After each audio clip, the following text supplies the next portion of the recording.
sa practice naton gina-refer back ina sa author.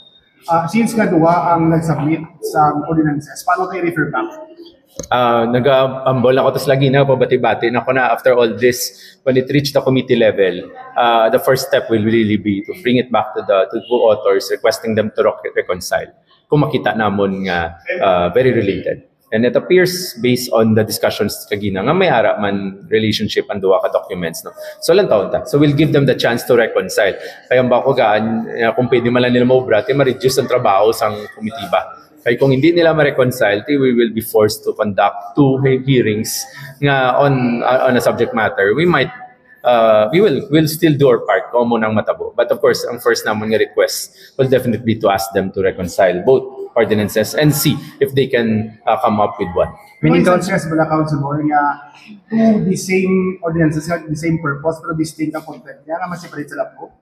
Wala, no? Pero may ara, if you remember, based sa akon lang recollection kagina nagasulod-sulod ko, there was a time nga may mga proposals on regulation of water dispensing, mga regulations na some time to nga damo mga cases of gastroenteritis. So may ara ata si Councilor Saldivar, may ara man si Councilor Yang, and many others. So on the level, ginhambalan man sila to reconcile, no?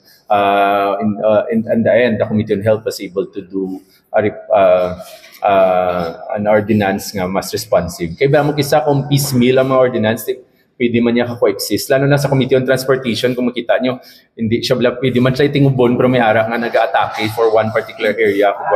In this case, the FOI in general, so mas mayo kita nga mangin isa. Kung totoo din man nga FOI ang both. Ang disclaimer ko lang na wala ko pa nabasa ang iya proposal kindinene. Even kay Shin sang ligat semana ko lang nabaton, nag-prepare pa ko for committee reports today. So mo nang hapon nga gintutukan anay. So but when I can read both, I'll give you a better answer as to the commonalities or none or lack thereof.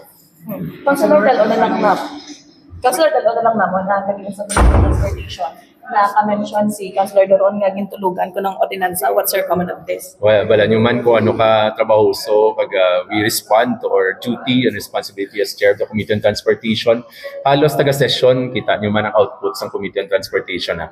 So, why kami katulog? No? So, kung may ara man tulog, may ara man in history sa mga legal processes, kung gintulugan, you can only surmise the possibilities. No? Kung there might be nga may mga natabo or may ara bagay nga hindi klaro, may mga bagay nga hindi pa enough para i-report sa committee. So it's possible nga basta mo na natabo. As to the kaginang proposal yabis about standards for markings and signages, ditang 2023 ginpasar na nato na. Kung dumduman nyo, one of the first ordinance na ako na ginpasar.